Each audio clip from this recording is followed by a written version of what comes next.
നമസ്കാരം, news prime മലയാളത്തിലേക്ക് സ്വാഗതം. വരാനിരിക്കുന്ന ബീഹാർ നിയമസഭാ തെരഞ്ഞെടുപ്പിൽ ഐക്യ ജനതാദളിന് BJPയേക്കാൾ മത്സരിക്കുന്ന സീറ്റുകളിൽ കുറവ് വരുത്താനുള്ള നാടകീയ നീക്കമാണ് നടക്കുന്നത്.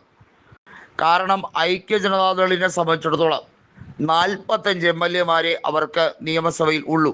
BJPക്കാകട്ടെ ഇപ്പോഴത്തെ അംഗബലം അനുസരിച്ച് ഉപതെരഞ്ഞെടുപ്പിലെ ജയത്തോടു കൂടി 82 സീറ്റുകൾ ഉയർന്നിരിക്കുകയാണ്.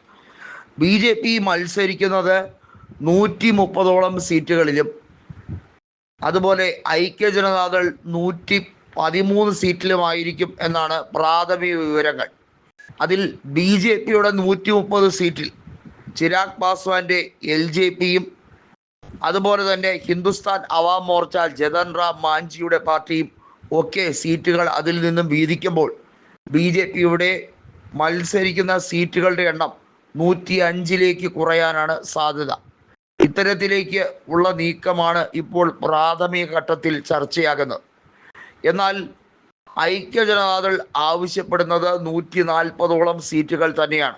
2020 നടന്ന നിയമസഭാ തെരഞ്ഞെടുപ്പിൽ വാസ്തവത്തിൽ ചിരാഗ് പാസ്വാനാണ് ഐക്യ ജനതാദളിൻ്റെ MLA-മാരുടെ എണ്ണം കുറയ്ക്കാൻ വലിയ കാരണമായത്.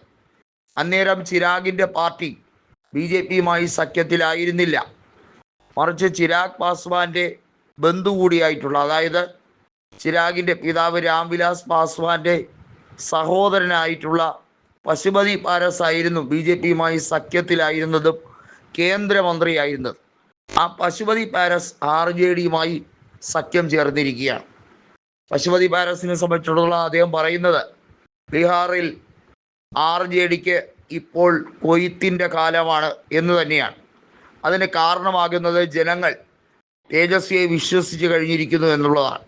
ഈ അടുത്ത് BJPയുടെ ഒരു MLA സഭയിൽ വെച്ച് തേജസ്വി യാദവിന് ക്രിക്കറ്റിൽ പോലും ശോഭിക്കാൻ കഴിഞ്ഞിട്ടില്ല, അദ്ദേഹം ക്രിക്കറ്റിൽ തികച്ച 10 റൺ പോലും എടുക്കുന്നത് ഞങ്ങളാരും കണ്ടിട്ടില്ല, പിന്നെ എങ്ങനെ രാഷ്ട്രീയത്തിൽ ശോഭിക്കാൻ കഴിയും എന്ന ചോദ്യത്തിന് തേജസ്വി മറുപടി കൊടുത്തത് ഉഗ്ര രീതിയിലാണ്.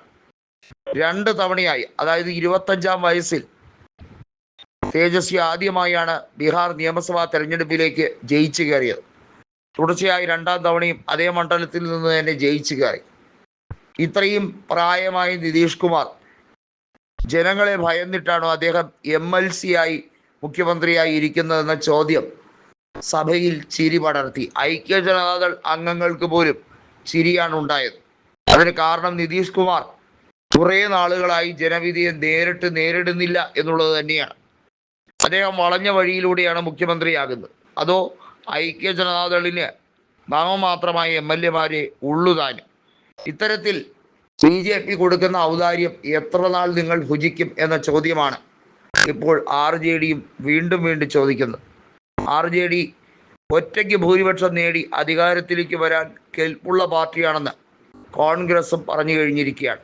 ഇനി ഒരു മധ്യസ്ഥ ചർച്ച ഉണ്ടാകില്ല എന്നുള്ളത് കോൺഗ്രസ് പറഞ്ഞിരിക്കുകയാണ്. നേരത്തെ RJDയും ഐക്യ ജനതാദളും ഒരുമിച്ച് BJPക്കെതിരെ ഒരു നീക്കം 2024 ലോക്സഭാ തെരഞ്ഞെടുപ്പിന് മുന്നോടിയായി നടന്നിരുന്നു.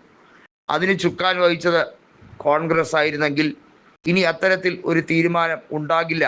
അത് ചരിത്രത്തിലെ ഏറ്റവും വലിയ വിഡ്ഢിത്തം എന്ന് തന്നെയാണ് കോൺഗ്രസ് നേതാക്കളായ മദൻ മോഹൻ ഝാ അടക്കമുള്ളവർ പറയുന്നത്.